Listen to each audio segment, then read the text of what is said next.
Hello friends, good evening. कैसे आप सभी लोग? स्वागत आप सभी का आपके अपने YouTube channel Inception of English में।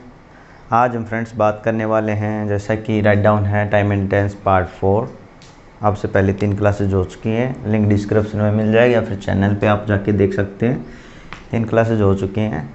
तो अभी हम जो बात करने वाले हैं, कल जो हमने करवाया था वो प्रेजेंट करवाया था, सिंपल प्रेजेंट करवा चुके हैं। तो अभी बात करते हैं हम प्रेजेंट कॉन्टिन्यूस की।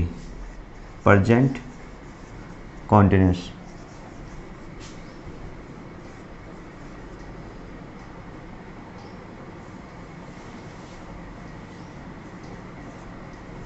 Present continuous tense. एक बार बेसिक स्ट्रक्चर मैं आपको बता देता हूँ।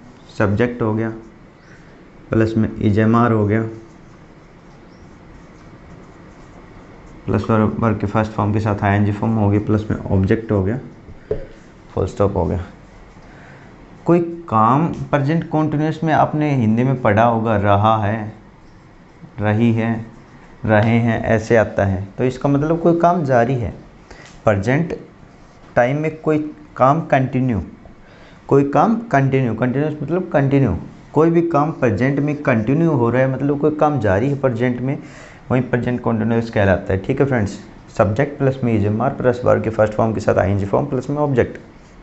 That's is the basic structure of present continuous tense.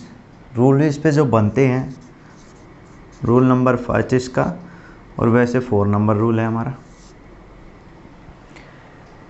इसका 4 नंबर जैसे कि ऑनगोइंग एक्शन हो गया, इसका बेसिक सा rule ongoing action. Ongoing action जैसे कोई काम जारी है, जैसे शी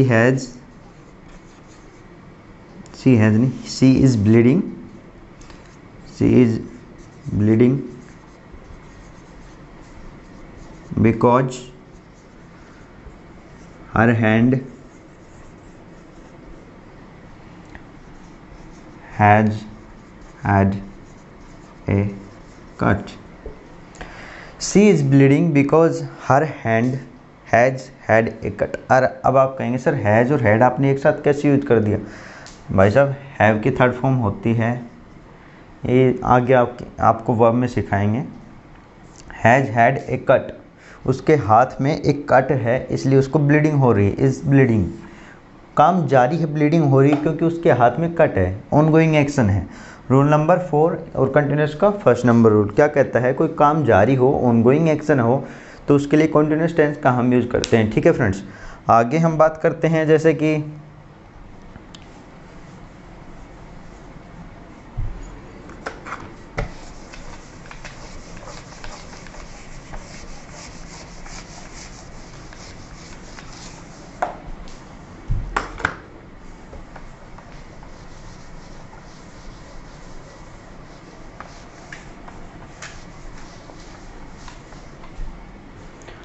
रूल नंबर 5 की हम बात करते हैं।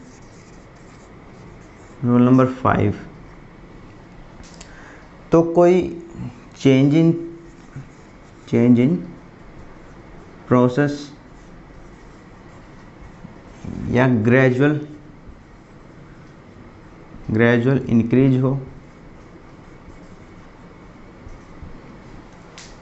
चेंज इन प्रोसेस, मैंने क्या कहा? चेंज इन प्रोसेस, जैसे किसी चीज़ की प्रोसेस या किसी चीज़ की स्टेट में चेंज हो रहा हो, या फिर उसमें ग्रेजुअली इंक्रीज हो रहा हो, जैसे 10 फिर 20 हुआ फिर 30 हुआ, ऐसे कोई चेंज हो, तो उसके लिए प्रेजेंट कॉन्टिन्यूस टेंस का यूज़ करते हैं। एक सिंपल से उदाहरण आपको देता हूँ। कोरोना पेशेंट आजकल दिन ब दिन बढ़ते जा रहे हैं, तो इसको हम कैसे ड्राइव करेंगे, कैसे लिखेंगे? The corona patients is increasing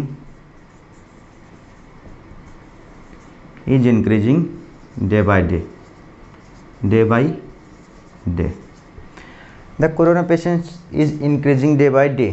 ठीक है friends, is increasing present continuous tense हो गया। ठीक है, कोई काम रेगुलर हो रहा है, ग्रेजुअल इंक्रीज हो रहा है, प्रोसेस में चेंज हो रहा है, pollution is increasing day by day, pollution is increasing day by day,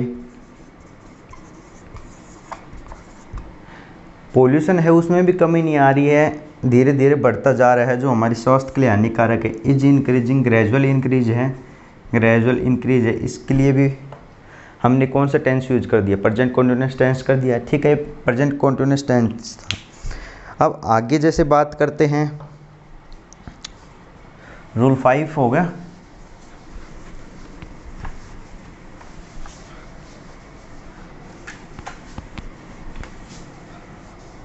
rule number 6 क्या कहता है,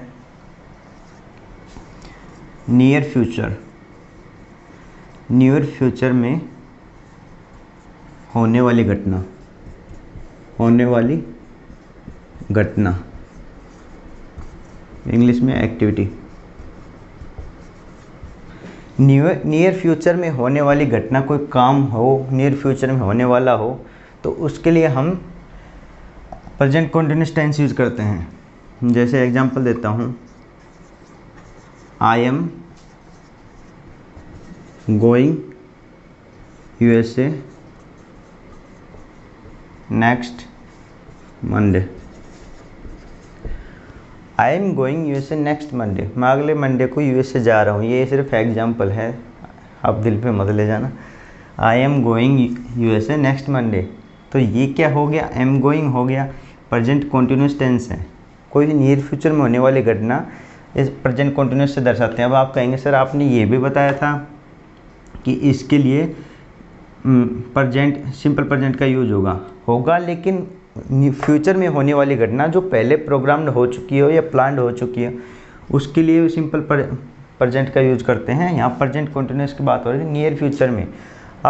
आपको सेंटेंस जो होगा वो डिसाइड करेगा कि यहाँ पे कौन सा यूज हो रहा है, या तो वो आपको कंटिन्यूअस देगा या फिर सिंपल प्रेजेंट देगा, दोनों में से कोई एक देगा, दोनों एक साथ नहीं दे सकता। ठीक है फ्रेंड्स, नियर फ्यूचर में होने वाली घटना जो प्लान या प्रोग्राम हो चुकी हो, उसके लिए हम प्रेजेंट कंटिन्यूअस टेंस का यूज करते हैं। आगे बात करते हैं, रूल नंबर 6 हो गया,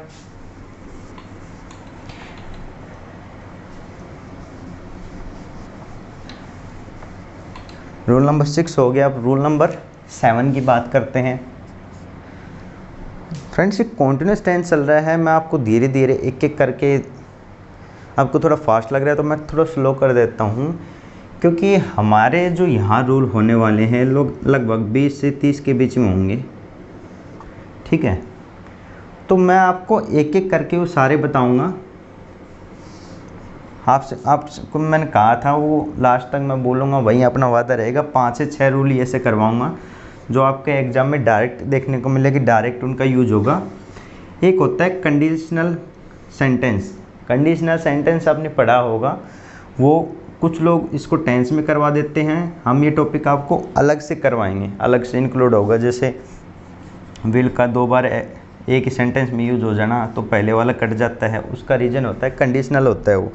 तो ये वाला भी हम आपको आगे करवाएंगे, लेकिन इसके लिए हम अलग टॉपिक बना देते हैं। कंडीशनल वाला आपको अलग से टॉपिक करवा जाएगी, टेंस में इंक्लूड नहीं करवाएंगे।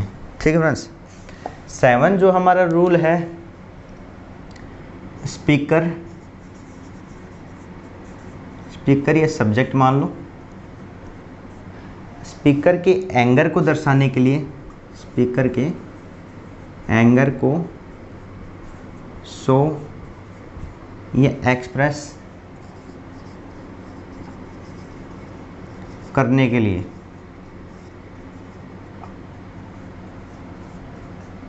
प्रेजेंट कंटीन्यूअस टेंस, स्पीकर के एंगर को शो करने के लिए प्रेजेंट कंटीन्यूअस टेंस का यूज किया जाता है।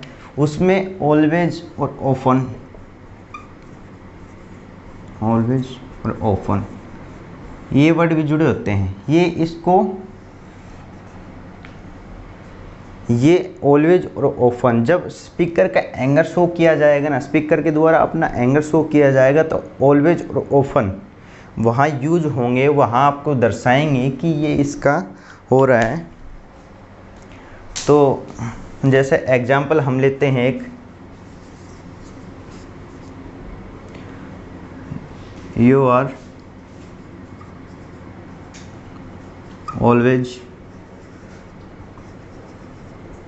making this mistake.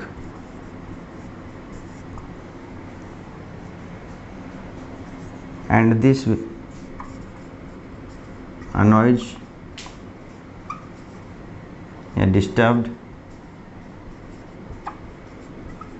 me. ये आगे वाली लाइन लिखे या नहीं लिखे सेंटेंस पे कोई फ़र्क नहीं पड़ेगा। आपको जो समझाने वाली बात ये है, ऑलवेज यदि यूज होगा तो सेंटेंस में स्पीकर के एंगर को शो करने के लिए उस पर उसको जैसे कि उसका मेन रोल दर्शाने के लिए स्पीकर का एंगर शो करने के लिए ऑलवेज और ऑफन यूज होगा। जैसे you are always making this mistake, तुम हमेशा ये गलती करते हो। ये तो है नहीं आप यहाँ खड़े होकर कह देंगे भाई साहब तुम बहुत गलती करते हो ये वाली, ऐसे थोड़ी कहेगा। अब एंगर को शो करेगा ना, you always making this mistake, तू ये गलती हमेशा करता है, तो एंगर में बोला। ये तो ऐसे थोड़ी बोलोगे तू हमेशा ये गलती करता है। ठीक है फ्रेंड्स, तो ये बात होगी। एक और एग्जांपल करवा देता हूँ। You always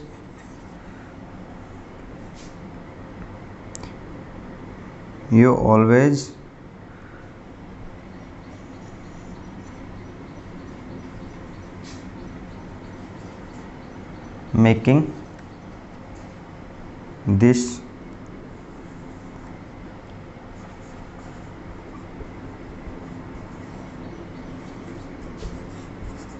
you are always making this, थोड़ा सेंस नहीं मिल रहा।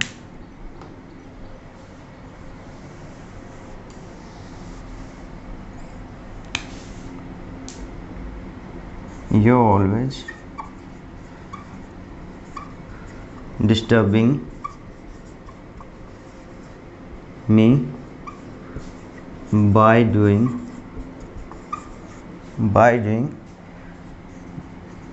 these kinds of works। मैंने आपके आगे एक सेंटेंस लिख दिया, you always disturbing me by doing this kind of works. तुम हमेशा इस प्रकार के कार्य करके मुझे हमेशा गुस्सा दिलाते हो या फिर डिस्टर्ब करते हो। तो एग्ज़ाम में ऐसा यदि आपका सेंटेंस होगा तो गलत हो जाएगा। गलत हो जाएगा फ्रेंड्स। क्यों हो जाएगा? क्योंकि यहाँ पे आपने यू के साथ आर यूज़ नहीं किया। ठीक है, मैंने क्या कहा, यदि ऑलवेज ऑफन सेंटेंस में यूज हो रहा है क्योंकि वो स्पीकर के एंगर को दिखाने के लिए यूज होता है, तो वहाँ प्रेजेंट कॉन्टिन्यूस टेंस लग जाता है। यहाँ हमने आर नहीं लिखा था तो ये एग्ज़ाम में एरर बन जाता। आर यहाँ यूज हो रहा है, ये ठीक है। यदि आर एग्ज़ाम में नहीं होता तो ये आपका एरर बन जाता और आपका घाट ले जाता 2.5 नंबर। ठीक है फ्रेंड्स, तो ये हमारा रोल नंबर 7 था। अब रूल नंबर 8 में आपको करवा देता हूँ।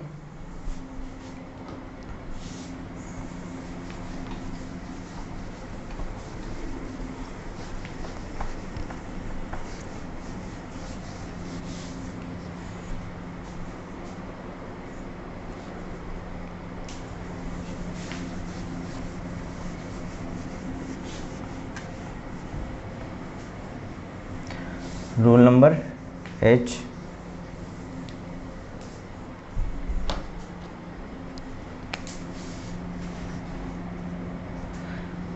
स्टूडेंट्स कुछ स्टेटिव वर्ड्स होते हैं। स्टेटिव वर्ब्स आपने सुनी है? स्टेटिव वर्ब्स ये आपने नहीं सुनी होंगी, कुछ ने सुनी होंगी। ये आपने वर्ब वाले चैप्टर में हम आपको सिखाएंगे। स्टेटिव वर्ड्स क्या होते हैं? अनचेंज होती हैं, जिनको चेंज नहीं किया जा सकता। नॉन एक्शन होती हैं, अनचेंज होती हैं, स्टेबल बोल सकते हैं, स्टेबल होती हैं, या फिर इनको नॉन डायनामिक्स भी बोल देते हैं। नॉन डायनामिक्स मतलब ये चेंज नहीं होती, अपनी जगह पे हमेशा स्टेबल रहती हैं एक तरीके से। कुछ वर्ड्स आपको करवाता हूँ, जैसे see, taste, feel, hear, smell, notice, keep, know, appear, seem, look, love, like, unlike, have, own, possess, notice हो गया, एडमायर हो गया, विश हो गया, अबोर हो गया, हेट हो गया। ये कुछ एक ऐसी वर्ब्स होती हैं जिनको ना आपने देख सकते हैं, जैसे एक और लिख देता हूँ, बिलोंग लिख देता हूँ, थिंक होता है, काफ़ी होती हैं, ये मेन मैंने यहाँ लिख दिए हैं। इनके साथ आप प्रेजेंट कॉन्टिन्यूस टेंस नहीं यूज कर सकते। मैंने क्या कहा, ये ऐसे वर्ब हैं, स्टेटिव वर्ब्स हैं, जिनके साथ आप प्रेजेंट कॉन्टिन्यूस टेंस नहीं यूज कर सकते। ठीक है friends, present continuous tense use होते ही आप यहाँ आपके एग्जाम में एरर बन जाएगी। यहाँ जैसे आईएनजी लग गया, फीलिंग, आप कहेंगे सर बोलने में तो अच्छा लग रहा है, लेकिन ये यदि एक्सप्रेस हुआ सेंटेंस में तो ये गलत माना जाएगा, क्योंकि स्टेटिव वर्ड्स में हैं, आप इनको आईएनजी फॉर्म के ईजेएमआर लगा के आईएनजी फॉर्म यूज़ नहीं कर सकते, ये आपका गलत हो जाएगा। हैव होता है किसी चीज़ को रखना, हैव या हैज, जैसे इसका हैविंग हो जाएगा, तो हैविंग नहीं कर सकते, कुछ जगह हैविंग यूज हो जाता है, कुछ एक जगह नहीं हो सकता। बिलोंग हो गया, बिलोंग के साथ आईएनजी यूज़ नहीं कर सकते, बिलोंगिंग गलत हो जाएगा आपका एग्जाम में। तो ये हमारी स्टेटिव वर्ड्स हैं, नॉन डायनेमिक्स वर्ब है, इनके साथ आप हमेशा ये प्रेजेंट कॉन्टिन्यूस टेंस यूज़ नहीं कर सकते।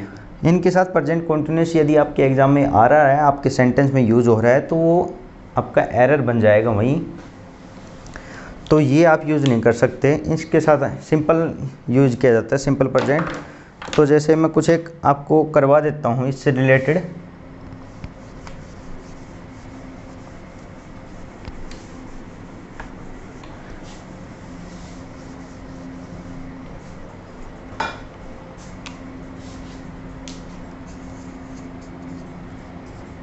he loving him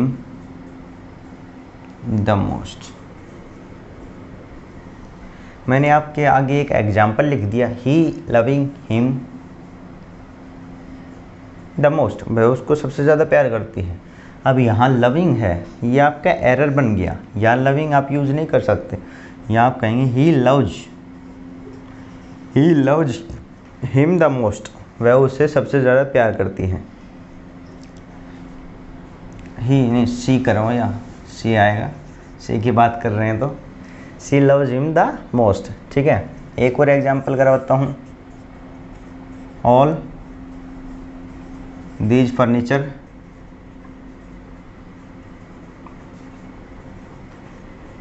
belonging to him. All these furniture are belonging to him, यह सारा फर्नीचर उससे बिलोंग करता है या फिर उसका है। ठीक है फ्रेंड्स, अब एरर आपका क्या बन गया, एरर आपका ये बन गया, आपने यहाँ यूज कर दिया प्रेजेंट कॉन्टिन्यूस टेंस। अभी मैंने आपको बताया था स्टेटिव वर्ड्स के साथ प्रेजेंट कॉन्टिन्यूस नहीं यूज कर सकते, तो यहाँ आप यूज करेंगे, आर को हटाएंगे, आईएनजी को हटाएंगे, all this furniture belong to him. ठीक है फ्रेंड्स, ये आपका एरर हो गया। और एग्जाम्पल करवाऊँ तो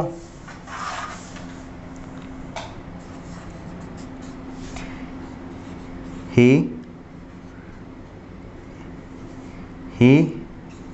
is knowing him very well। he is knowing him very well, वह है उससे बहुत अच्छे तरीके से जान रहा है। तो यहाँ फिर से आपने प्रेजेंट कॉन्टिन्यूस टेंस का यूज कर दिया, तो भाई साहब ये क्या हो गया, आपका यहाँ एरर बन गया। यदि सेंटेंस में ये आ जाता है तो आपका एरर बन गया।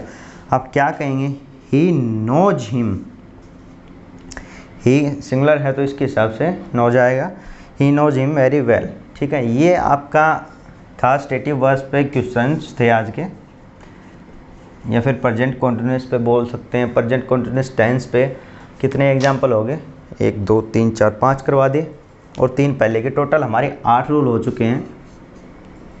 प्रेजेंट कॉन्टिन्यूस पे बेस इतने ही हमारे रूल बनते हैं। ये आज की क्लास थी प्रेजेंट कॉन्टिन्यूस टेंस की। अब अगली जो हमारी क्लास होगी वो हमारी होगी परफेक्ट टेंस पे। परफेक्ट टेंस पे मैं एक एक करके आपको सारी बताऊंगा, 20 25 30 जितने भी रूल होंगे एक एक करके आपको समझाए जाएंगे। तो आज की आपको कैसी क्लास लगी ये आप कमेंट बॉक्स में बताएगा। एक बार मैं आपको फिर से ये बता देता हूँ स्टेटिव वर्ब्स क्या होते हैं। स्टेटिव वर्ब्स नॉन एक्स होती हैं जिनको आप चेंज नहीं कर सकते, स्टेबल होती हैं। वर्ब में आपको और अच्छे से समझाऊंगा। तो जैसे सी हो गया, यू को आप कैसे चेंज कर सकते, सी मतलब देखना, देखना देख रहा है, कैसे देख रहा है वो देख रहा है, उसको आप चेंज नहीं कर सकते। टेस्ट हो गया, फील हो गया, हियर हो गया, स्मेल हो गया, नोटिस हो गया, कीप हो गया, नो हो गया, अपीयर हो गया, सीम हो गया, लुक हो गया, लव हो गया। लव जैसे आप किसी को लव करते हैं, आपकी मेंटल स्टेट है, मेंटल वर्ब है। लव हो गया, लाइक हो गया, अनलाइक हो गया, पसंद कर रहे हैं नहीं कर रहे, हैव हो गया, ओन हो गया, पजेस हो गया। ये आपके माइंड को किस चीज़ को रख रहे हैं, पोजीशन वाली स्टेट में होगी ये। एडमायर वही माइंड वाली स्टेट होगी। विश हो गया, अबोर हो गया, हेट हो गया, बिलोंग हो गया, थिंक हो गया। और भी बहुत सी वर्ब हैं स्टेटिव वर्ब्स, इनका कोई एंड नहीं है, आप याद करते जाइए तो बहुत ज़्यादा हैं। मेन यही एग्जाम में पूछी जाती है। मैंने आपको बता दिया है स्टेटिव वर्ब्स वही होती हैं, इनके साथ प्रेजेंट कंटिन्यूअस टेंस यूज़ नहीं कर सकते, सिंपल टेंस यूज़ किया जाए, सिंपल प्रेजेंट। तो फ्रेंड्स ये थी आज की क्लास, कैसी आपको लगी कमेंट करके ज़रूर बताइएगा। आज के लिए इतना रखते हैं। Thank you, thanks a lot.